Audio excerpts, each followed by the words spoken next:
I'm Olivia Hughes, 27 years old, and until last year, I was just another marketing assistant in Portland with a dream that seemed impossible, owning my own home on a modest salary. When I stumbled across a tax auction listing for a house priced at $900, it felt like the universe was finally giving me a chance.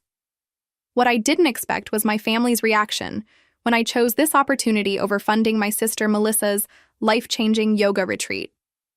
The look in my mother's eyes still haunts me as she spat the words, "Then live like junk. You've shamed this family." Before I tell you how I turned the worst day of my life into my greatest triumph, let me know where you're watching from and hit that subscribe button if you've ever had to choose between your dreams and family expectations. Growing up in our middle-class neighborhood in Portland, the unspoken hierarchy in our family was clear, but never acknowledged openly. My sister Melissa, 2 years younger than me at 25, was always the golden child. Artistic, effortlessly, charismatic, and constantly exploring new passions that our parents Robert and Nancy Hughes enthusiastically supported. Meanwhile, I was cast as the responsible one, the steady counterbalance to Melissa's brilliant but erratic energy. This dynamic wasn't created through cruelty or deliberate favoritism, but through thousands of small moments that collectively shaped our family narrative. When Melissa needed new dance shoes, I learned to wait for my new sneakers until next month. When she needed extra tutoring for her struggles with math, I taught myself from the textbook. The expectation that I would accommodate, adapt, and make room for my sister's needs was woven into the fabric of our family from my earliest memories. I remember my 10th birthday when my parents had to leave early to take Melissa to an important audition. They promised we'd celebrate properly the following weekend, but something came up then too. By high school, this pattern was firmly established, with my achievements, class president, honor roll, yearbook editor, acknowledged with quick congratulations, while Melissa's smallest artistic endeavors were celebrated with dinner parties and framed displays. The real test came during college applications. Despite my higher GPA and multiple scholarship offers, my parents decided to redirect a portion of my college fund to help Melissa attend an exclusive art school that had offered her only partial funding. "You're so smart, you'll figure it out," my mother had said. And I did, working 20 hours weekly at a campus bookstore while maintaining my academic standing, graduating with student loans that I'm still paying off.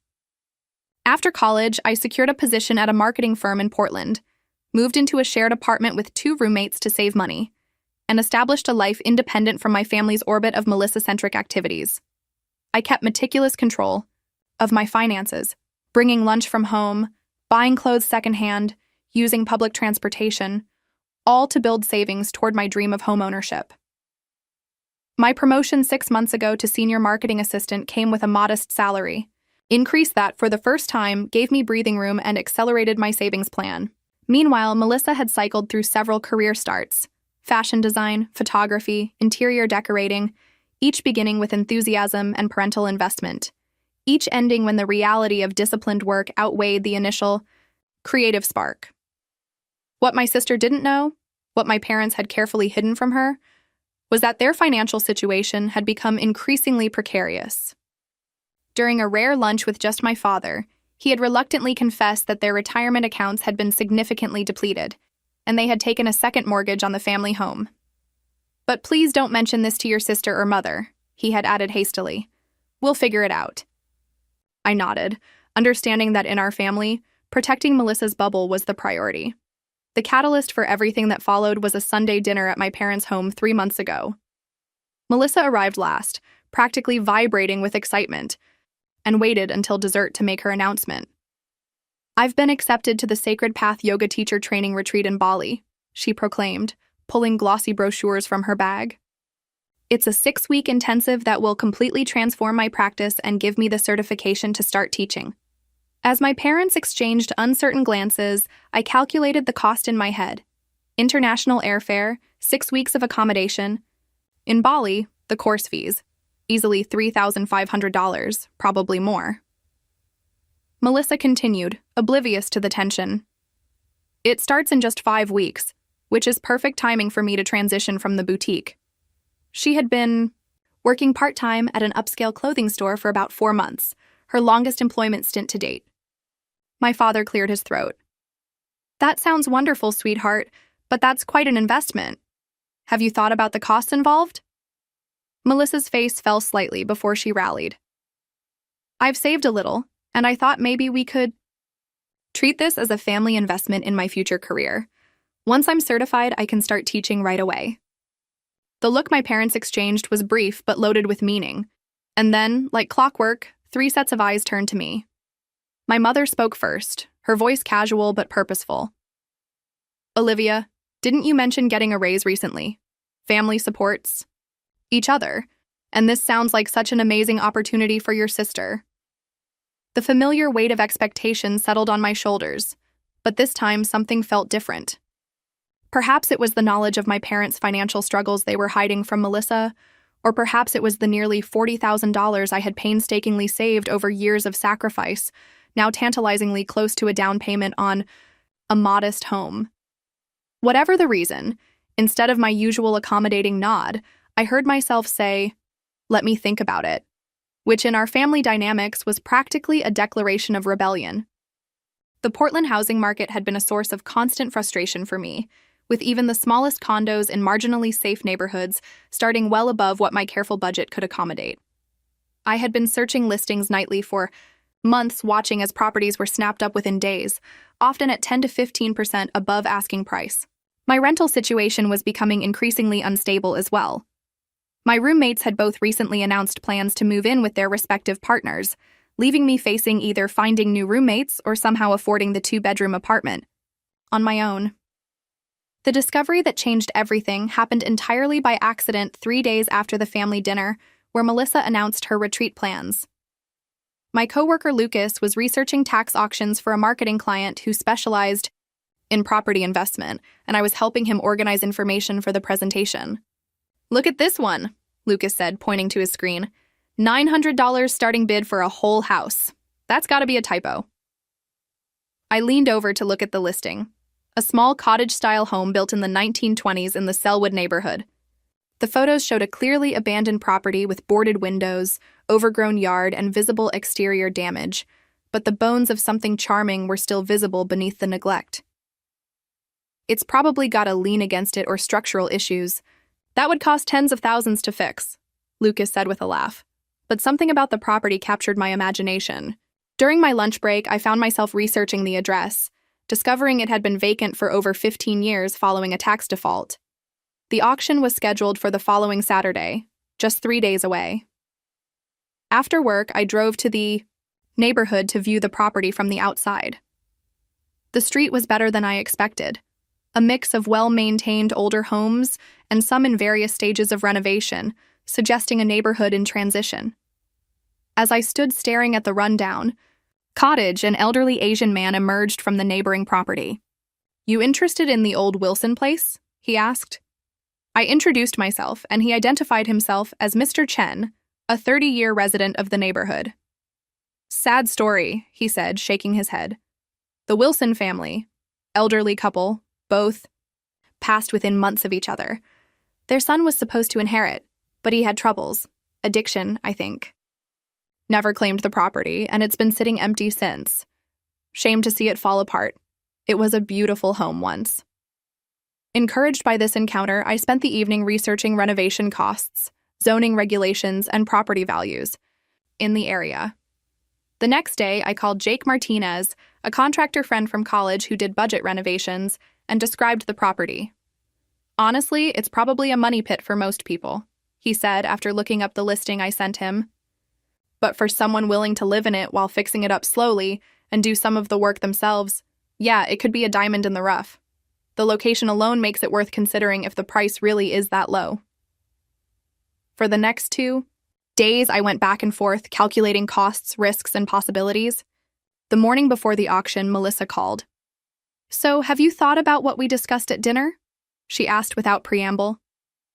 "About the retreat funding? I need to put down a deposit by next week to secure my spot." Her presumption that I would contribute without any acknowledgement of what she was asking me to sacrifice crystallized something in my mind. "I'll let you know tomorrow," I replied, making my decision in that moment. The auction was held in a drab conference room at the county administrative building. I arrived an hour early, clutching a cashier's check for $1,000, the maximum I was willing to bid plus fees. To my surprise, only 3 other people showed up, and 2 appeared to be together. When the Wilson property came up, I raised my bidder card for the minimum $900 bid, heart-pounding.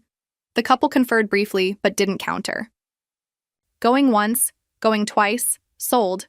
Suddenly, improbably, I was a homeowner for less than the cost of a used laptop. The euphoria was immediate and overwhelming as I completed the paperwork and received the certificate of sale.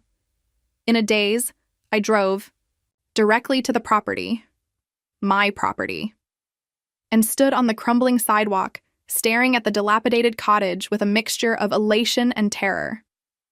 What had I done? How would I tell my family? The thought of my parents' reaction, especially in light of Melissa's retreat expectations, tempered my excitement with anxiety. Still, as I peered through a gap in the boarded windows at the dust-filled interior, I felt a surge of determination.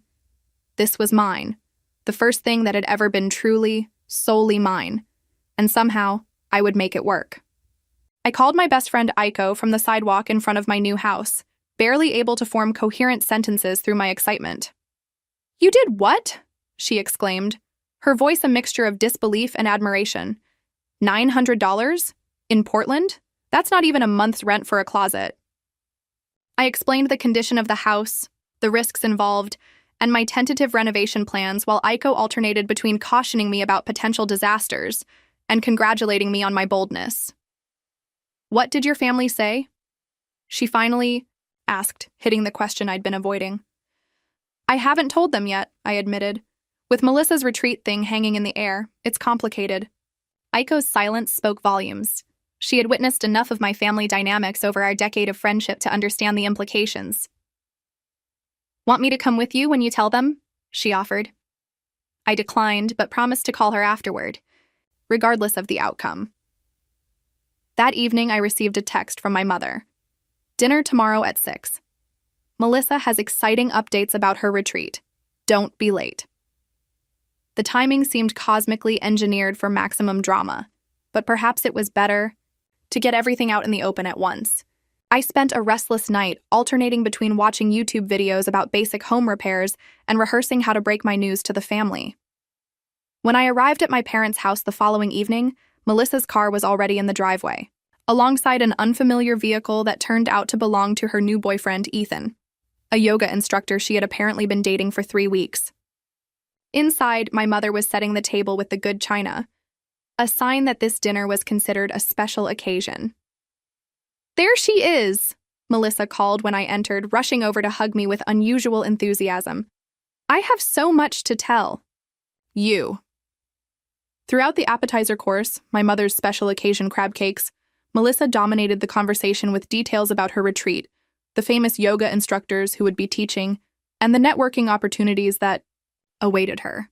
Ethan, a lanky man with a perpetual serene smile, nodded sagely at everything she said and occasionally interjected with yoga terminology I didn't understand.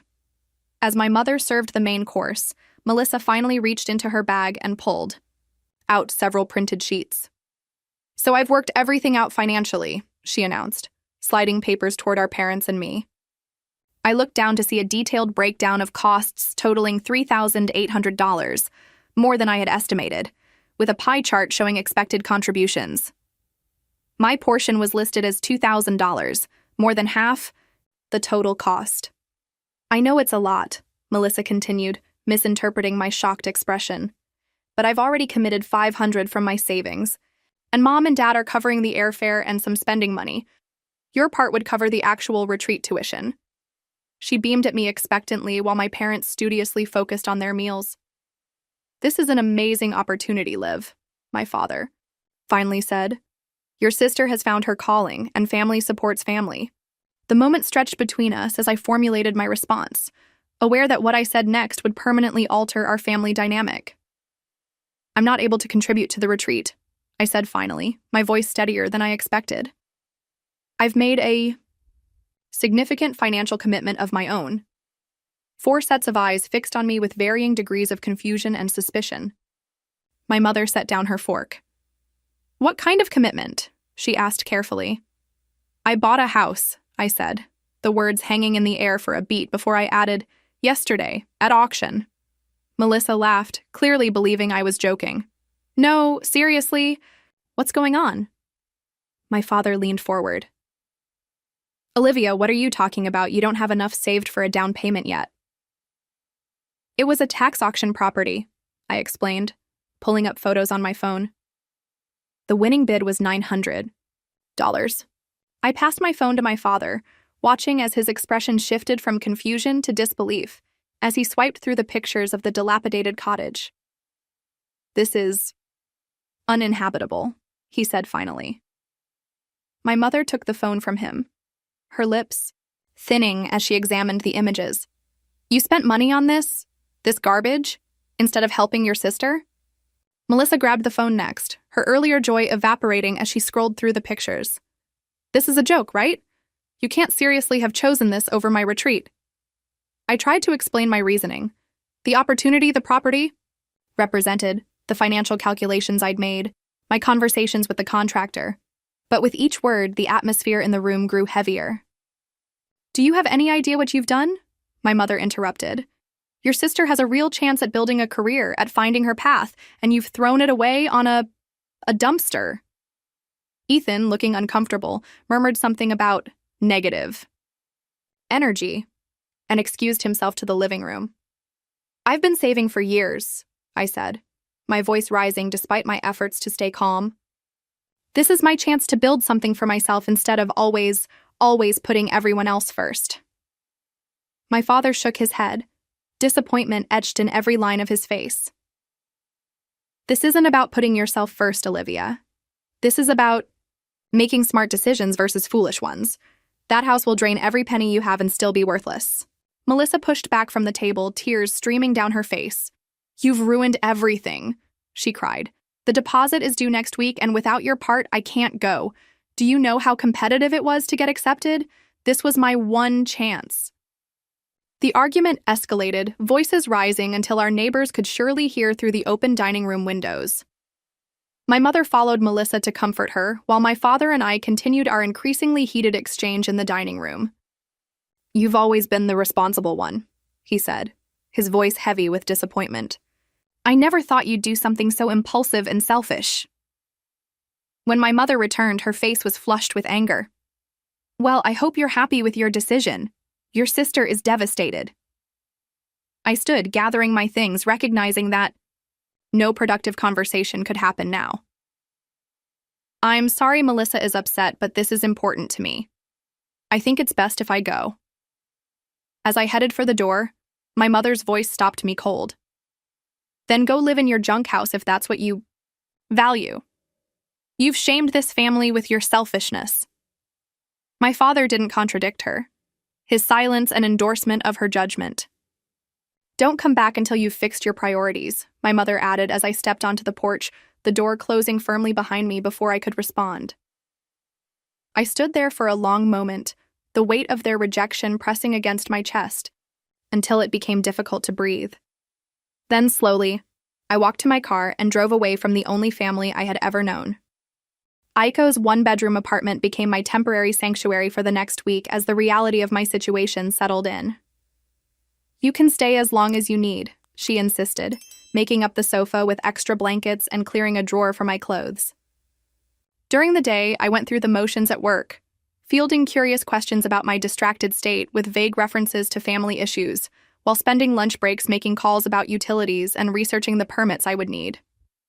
Evenings were spent with Aiko, alternating between planning sessions with notebook and calculator, and tearful breakdowns that left me questioning every choice that had led to this point. 1 week after the auction, I finally gathered the courage to visit the house, my house, with the keys I had received from the county clerk's office. The reality of what I had purchased hit harder in daylight than it had through the auction. Listing photos. The front porch sagged dangerously on one side. The yard was a jungle of weeds and debris, and the interior, once I managed to remove one of the boards from a window to peer inside, was worse than I had imagined.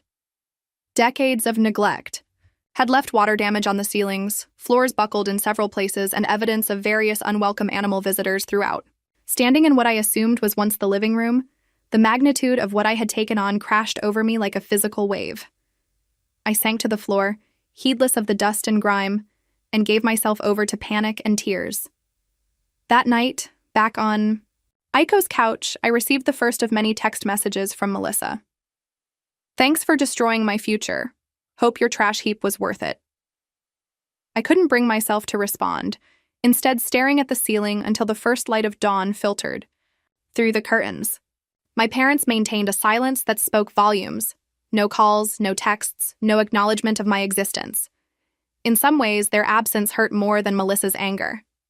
I had always been the responsible one, the daughter they could count on, and now I had been excised from their lives with frightening ease. The following day, a Saturday, I received an unexpected call from my Uncle Dave, my father's younger brother who lived in Seattle. "Your dad mentioned your situation," he said after brief pleasantries. "I wanted to check in." I braced myself for another lecture, but was surprised when he continued. "You know, I went through something similar with your grandparents when I decided to open my bike shop instead of joining the family accounting firm. Sometimes you have to make choices that disappoint the people you love in order to build the life you need." His understanding brought fresh tears, but also a small spark of hope that perhaps, eventually, my family might come around. Monday brought the additional stress of returning to work for the full week, facing colleagues who had no idea my life had imploded. "How was your weekend?" my cubicle neighbor asked cheerfully. "Did anything fun?" I murmured something about house projects and escaped to the bathroom to compose myself. The financial reality of my situation was becoming clearer and more daunting by the day. The contractor Jake visited the house with me after work and delivered the sobering news that the electrical system would need to be completely replaced before the house could be safely inhabited, a job that would cost nearly $4,000, far more than I had anticipated for initial repairs. "The structure is actually better than it looks," he offered as consolation. "Good bones, as they say, but you've got your work cut out for you." That night, finding a family photo tucked in my wallet while searching for a receipt, I broke down completely. Aiko held me while I sobbed, releasing all the hurt, doubt, and fear that had been building. "Maybe they're right," I choked out between tears. "Maybe this was a huge mistake. I've lost my family over a worthless house I can't even afford to fix." Aiko let me cry myself out before speaking. "Listen to me, Olivia. You made a choice to invest in yourself after a lifetime of putting others first. That's not a mistake. That's growth. It's scary and it's hard, but it's not wrong." Her words didn't immediately erase my doubts, but they gave me enough strength to face the next day and the one after that. And slowly, almost imperceptibly, those days began to build a new version of my life. One I had never imagined, but one that increasingly felt like it might become something authentic and valuable, even if the path to get there was strewn with more obstacles than I had bargained for. With the reluctant blessing of my landlord by proxy, Aiko, I began the process of moving my essential belongings into the house, focusing on making a single room, the small former dining room with the least amount of visible damage, temporarily habitable. I scrubbed every surface, sealed a small crack in the window with clear packing tape, and set up an air mattress, a lamp connected to an extension cord running to a neighbor's outlet, with permission and payment arranged, and a plastic storage bin for my clothes. The first night alone in the house was a test of courage I nearly failed. Every creak and groan of the old structure startled me awake, and the unfamiliar shadows cast by streetlights through the partially boarded windows created monstrous shapes on the walls. At 3 a.m, a sudden scurrying sound sent me bolt upright, heart pounding, until I identified the source as likely a squirrel on the roof, rather than the axe murderer my imagination had conjured. By dawn, I was exhausted but oddly triumphant.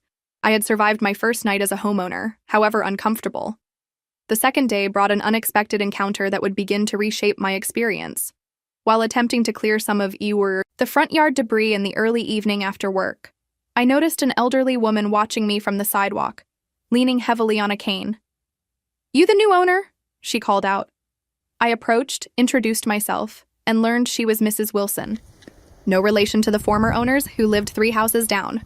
"Been wondering when someone would take on this old place," she said, eyeing my pitiful progress with the yard. My Arthur always said it was a shame to see it go to waste. Before leaving, she said something that would become a pattern in the days ahead. I'm making beef stew tomorrow. I always make too much. I'll bring some by. True to her word, Mrs. Wilson appeared the following evening with a container of still warm stew and a packet of information about the neighborhood's history that she thought might interest me. This was my introduction to a community I hadn't known existed in my years of apartment dwelling. Within days, I had met more neighbors. The Chen family next door, who offered the temporary use of their garden hose and outdoor spigot until my water service was established. Sam, a 16-year-old from across the street who offered to help clear the yard for a modest fee. And the Johnsons, a couple in their 30s who were renovating a similar but less deteriorated house 2 blocks over, and eagerly shared their experiences and recommendations for discount suppliers. The sense of isolation that had enveloped me since the confrontation with my family began to recede, replaced by a tentative connection to this unexpected community. Meanwhile, I threw myself into learning basic home repair skills.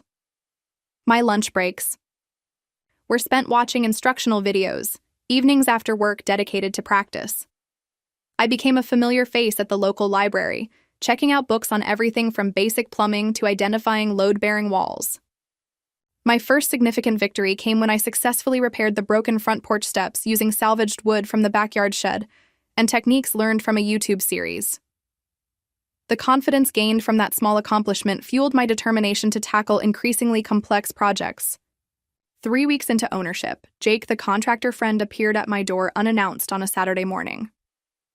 "I brought reinforcements," he said, gesturing to his truck where 2 of his crew members waited. "We've got a cancellation today, and I thought we might knock out some of that electrical work at friend pricing." The friend pricing was still a stretch for my budget, but with their help, the main electrical panel was replaced and the most critical wiring issues addressed in a single intense day of work, bringing the house significantly closer to being legally habitable. While removing damaged drywall to access wiring, we discovered an unexpected bonus. Behind decades of cheaply installed wall coverings lay the original hardwood wainscoting in remarkably good condition. "That's the thing about these old houses," Jake said, inspecting the find. "Sometimes the ugly renovations actually protect the good stuff underneath." This pattern repeated itself as work progressed. Linoleum peeled back to reveal original hardwood floors, a false ceiling removed to expose beautiful crown molding, and most spectacularly, a small stained glass window discovered in the attic, likely removed from the front door decades ago during a security upgrade and forgotten. Each discovery felt like the house itself was revealing its potential, rewarding my faith and persistence with tangible evidence that my impulsive purchase might not have been so misguided after all. I established a grueling but productive routine.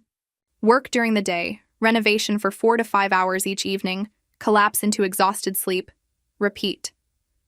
Weekends were entirely dedicated to the house, often with the volunteer assistance of my new neighborhood connections. The progress was slow but steady, one room becoming truly livable, then another, the bathroom made functional if not beautiful, the kitchen at least safe for basic food preparation. My body ached constantly from unaccustomed physical labor. My hands became rough and often bandaged from minor injuries, and I existed in a near-permanent state of exhaustion. Yet paradoxically, I began to feel more alive and purposeful than I had in years, perhaps ever. Each small victory, a wall painted, a fixture replaced, a room cleared of debris, brought a satisfaction entirely different from anything I had experienced in my carefully managed former life. "You look different," Aiko observed during one of our now weekly dinner meetups, usually held at inexpensive restaurants to accommodate my strained budget. Exhausted, definitely, but also, I don't know, more solid somehow. I understood what she meant. Despite the financial stress, the physical challenges, and the ongoing pain of family estrangement, I was becoming someone new. Someone who faced problems directly, who learned from failures, who built something tangible with her own hands. That version of me, emerging slowly through dust and sweat and occasional tears, felt increasingly like someone I was proud to be, regardless of whether my family ever came to see it. 6 weeks after purchasing the house, I received an unexpected call from my cousin Tara, my Uncle Dave's daughter. After awkward pleasantries, she hesitantly shared information that landed like a physical blow. My parents had emptied a significant portion of their retirement accounts to fund Melissa's retreat, which she was currently attending in Bali. "I thought you should know," Tara said uncomfortably. "Aunt Nancy has been telling everyone you refuse to help despite having the money, and now they're in financial trouble because of it." The revelation that my parents had jeopardized their future to fulfill Melissa's desires while simultaneously condemning my choices created a complex mixture of emotions. Vindication that my concerns about their finances had been justified. Hurt that they would sacrifice so much for one daughter while rejecting the other, and genuine worry about their long-term security. What followed was a campaign of family gossip that reached me through various channels. Extended family members reaching out with concern, old family friends mentioning things they'd heard, even a former high school classmate whose mother played bridge with my aunt. The narrative being circulated painted me as selfish, and my house as something between a crack den and a death trap, with embellishments growing more dramatic with each retelling.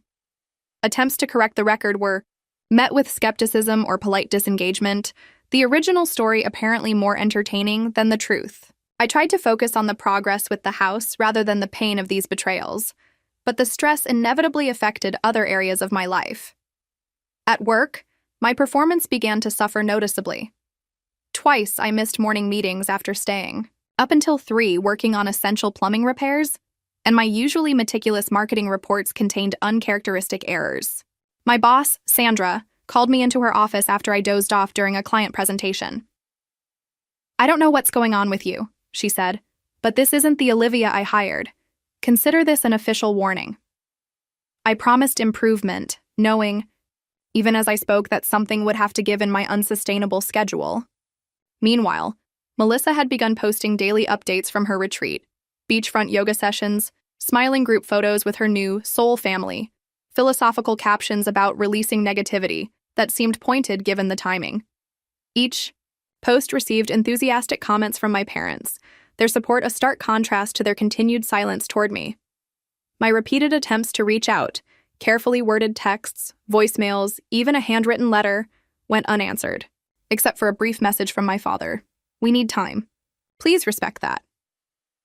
The approach of Thanksgiving brought the painful realization that for the first time in my life, I would not be spending the holiday with family. Aiko invited me to join her family's celebration, but a last-minute pipe leak in the kitchen required immediate attention, leaving me alone with a microwave dinner on the holiday.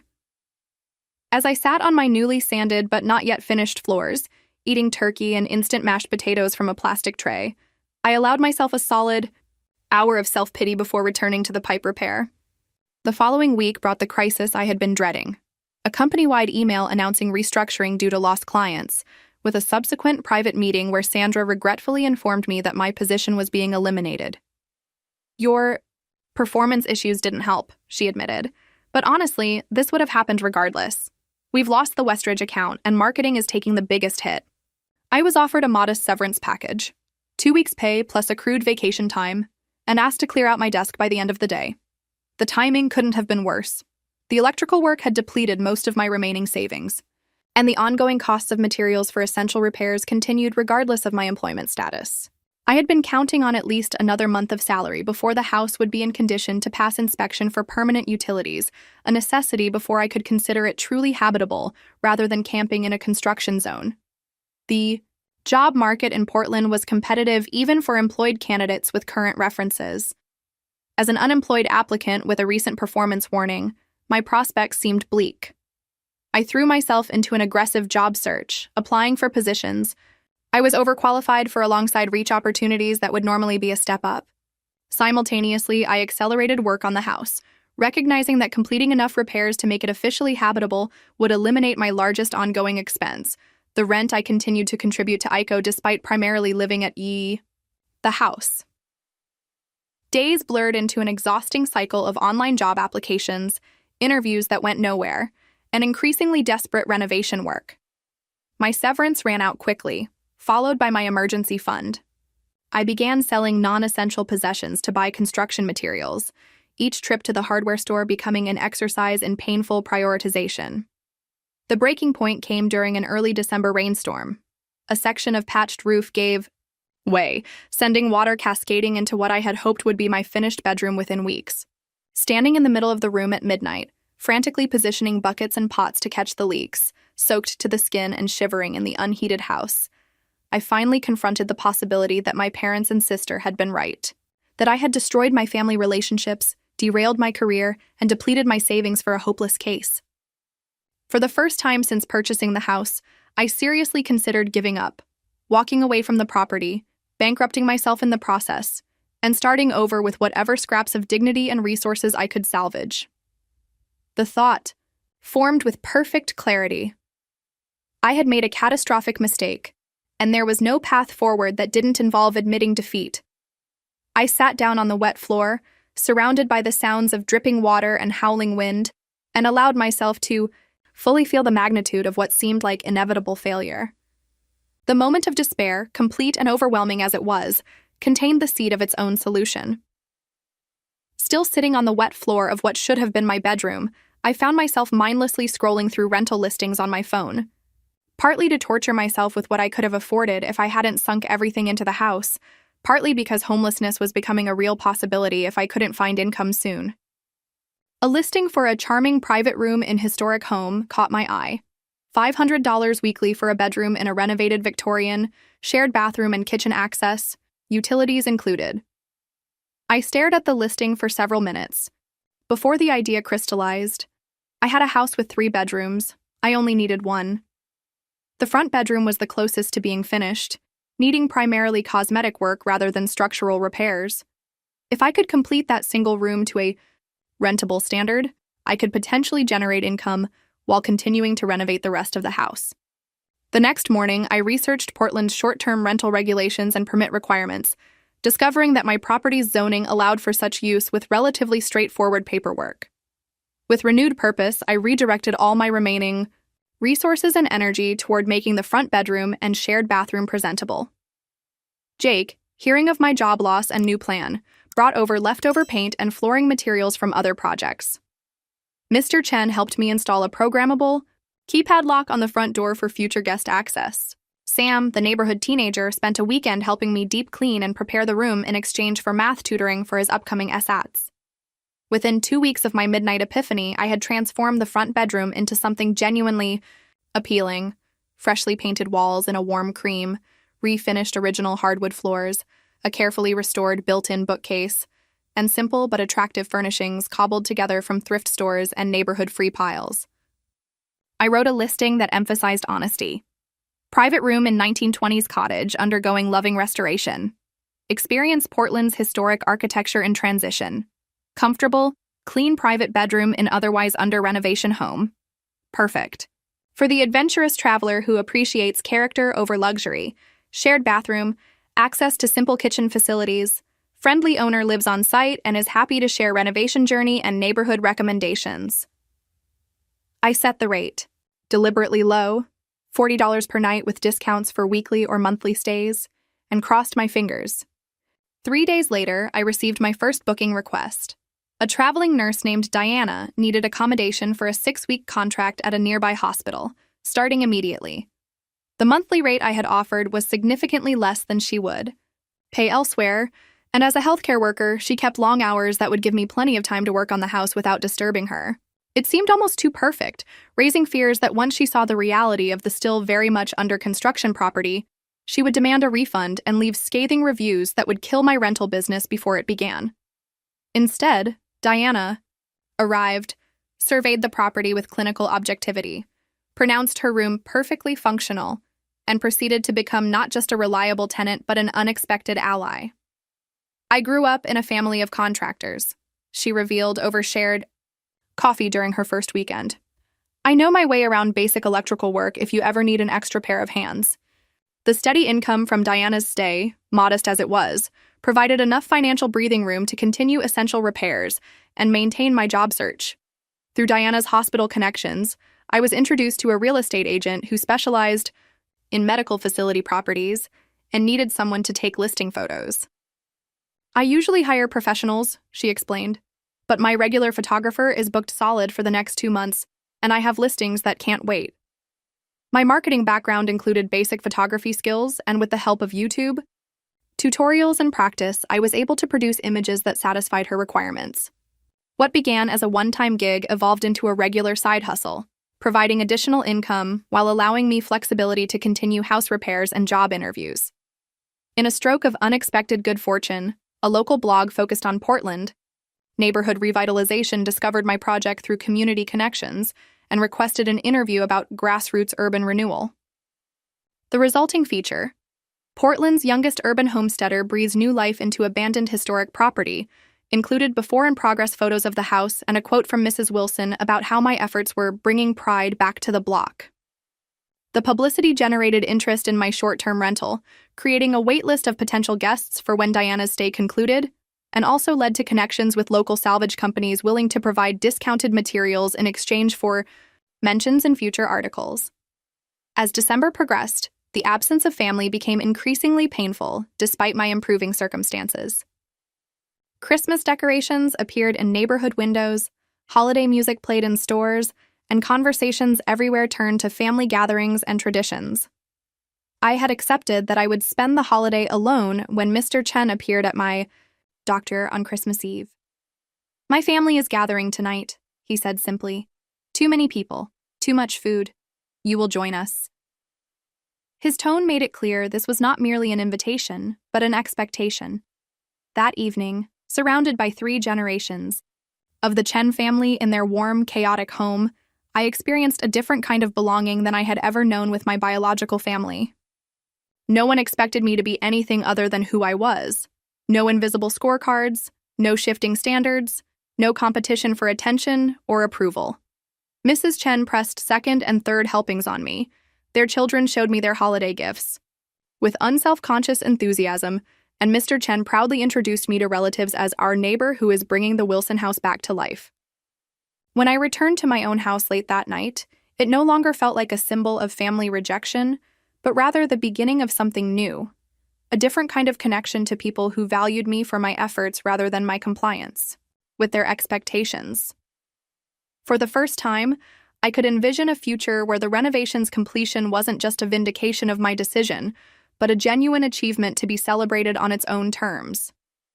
6 months after the auction, the transformation of both the house and my life had exceeded my most optimistic projections.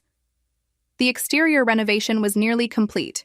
New roof, repaired siding painted a cheerful sage green, restored front porch with period-appropriate details, and landscaping that, while simple, had reclaimed the yard from years of neglect.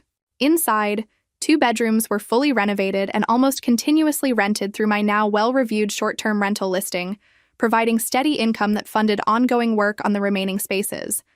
My employment situation had stabilized as well. After 3 months of temporary positions and freelance work, I secured a marketing coordinator position with a local sustainability-focused firm. A lateral move in terms of title, but with better compensation and a company culture that valued work-life balance, allowing me to maintain my renovation schedule. My side business photographing real estate listings had grown enough to provide significant supplemental income, with regular clients referring others and even requests to photograph commercial properties. The local newspaper ran a feature on neighborhood revitalization efforts, prominently featuring before and after photos of my house alongside quotes from neighbors about the positive ripple effect of my renovation inspiring other improvement projects on the street.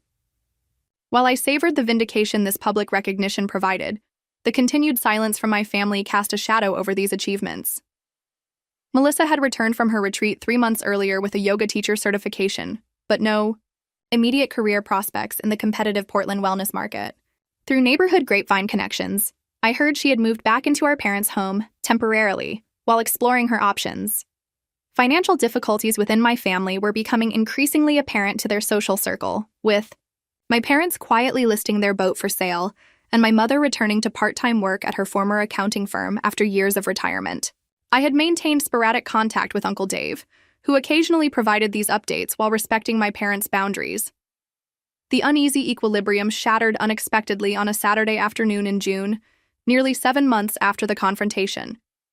I was staining newly installed kitchen cabinets when a knock at the door revealed my father standing on the porch, newspaper tucked under his arm, expression unreadable. "I saw the article," he said after a moment of heavy silence, holding up the newspaper featuring my house. "May I come in?" The conversation that followed was stilted and cautious at first, both of us navigating the unfamiliar territory of our estrangement. He walked through the house, taking in the transformation with visible surprise. "This is not what I expected," he admitted, running his hand along a restored original banister. "When you described your plans, I couldn't envision this." We settled in the partially finished kitchen, where I offered coffee and waited for whatever had truly brought him to my door. "Your mother and I," he began, then paused to clear his throat. "We haven't been fair to you." The admission hung in the air between us. "The situation with the retreat and your house purchase, we handled it badly, but there were things you didn't know."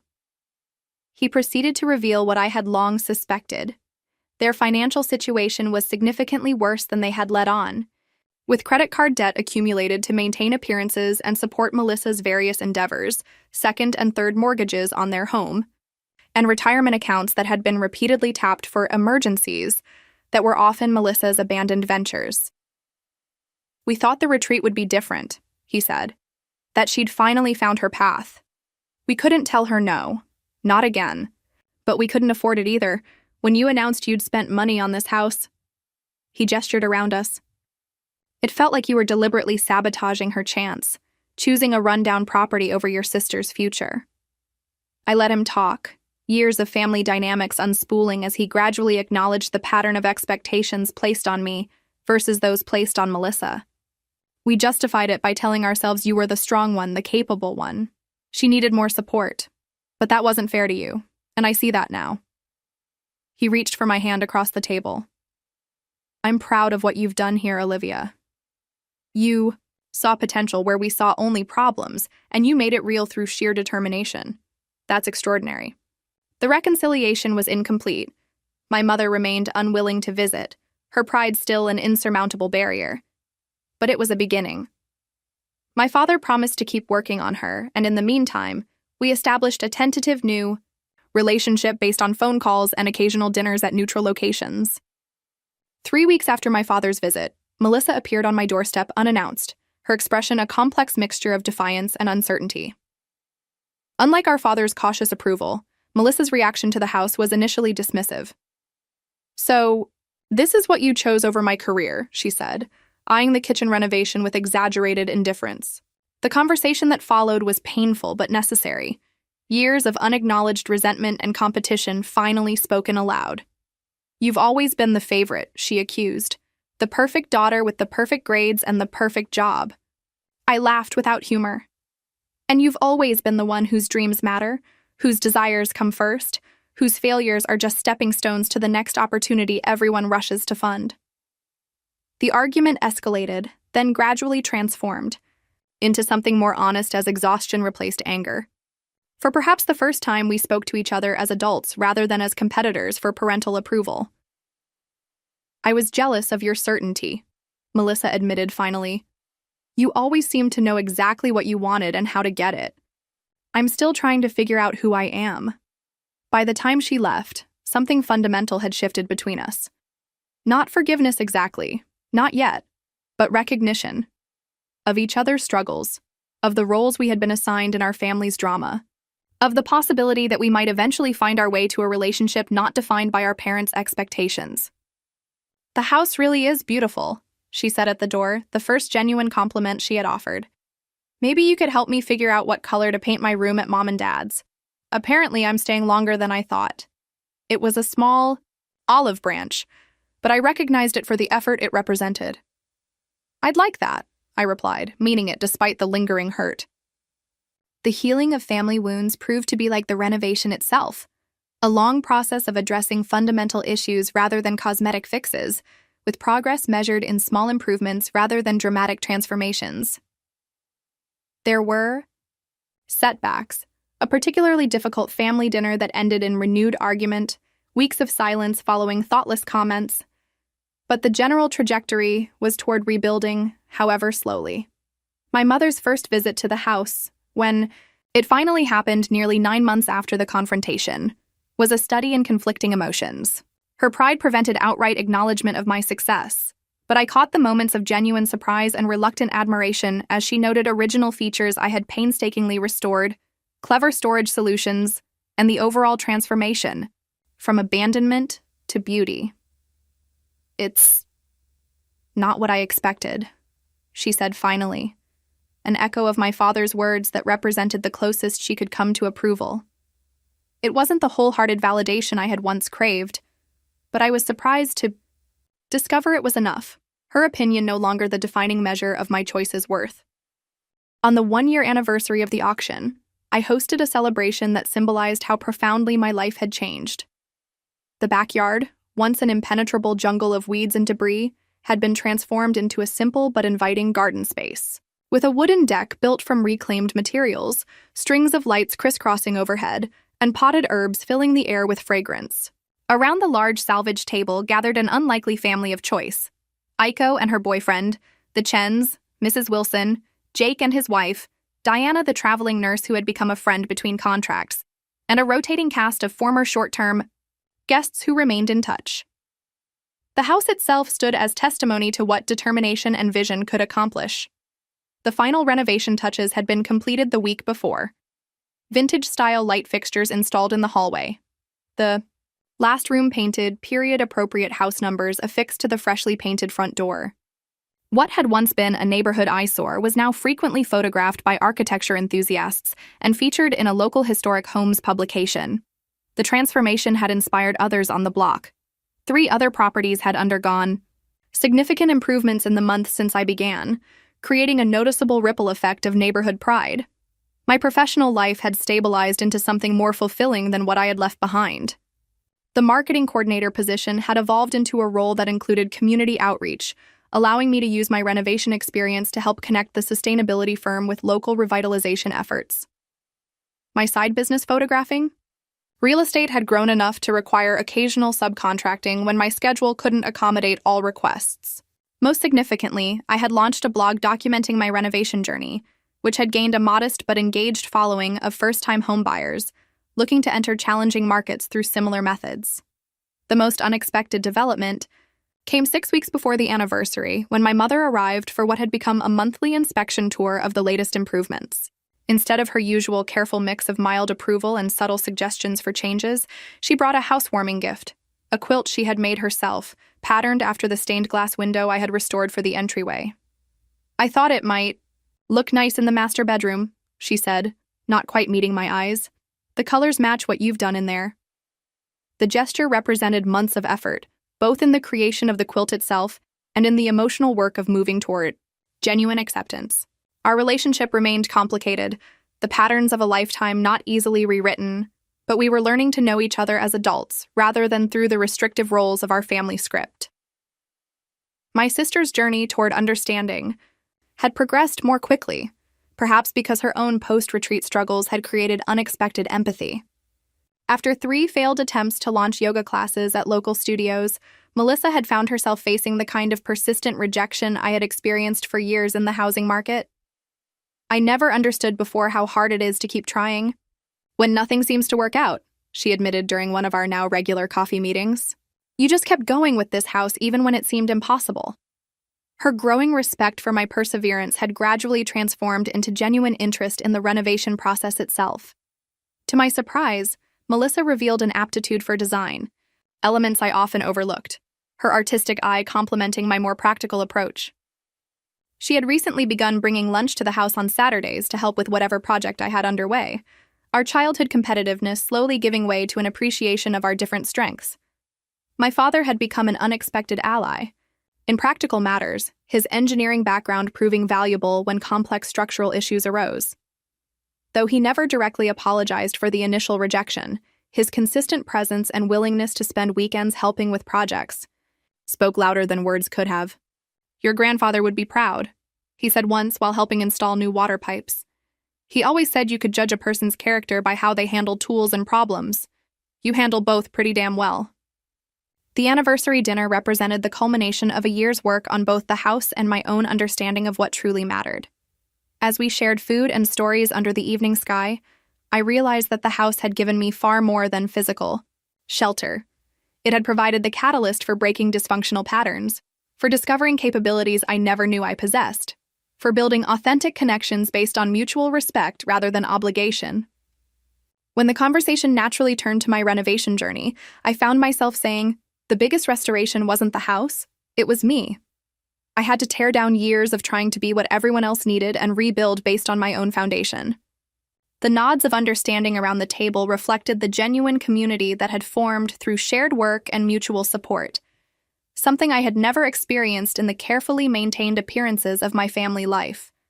Later that evening, after guests had departed, I sat alone on the front porch swing I had installed the previous month, looking at the home I had created through sheer determination and countless hours of labor. The house stood as physical proof that sometimes the most rejected options contained the greatest potential. That value existed beyond what others could immediately recognize. That transformation required both vision and the willingness to do difficult, unglamorous work day after day. Perhaps most importantly, I had learned that real strength wasn't found in meeting others' expectations or sacrificing my needs to maintain peace, but in the courage to define success on my own terms, and the resilience to pursue it despite opposition. When my phone chimed with a text from my mother, a simple, "The dinner was lovely. Dad and I are proud of you," I found myself smiling at how far we had all come. The journey hadn't been what any of us expected, but the destination had proven worth every painful step along the way. Have you ever had to choose between other people's expectations and your own dreams? Did you follow the path others wanted for you, or did you take the risk to build something that was truly yours? I'd love to hear your stories in the comments below. And if this journey of turning rejection into triumph resonated with you, please hit that subscribe button and share this video with someone who might need encouragement to follow their own path, even when it seems impossible. Thank you for being part of this incredible year of transformation with me. Your support means more than you know.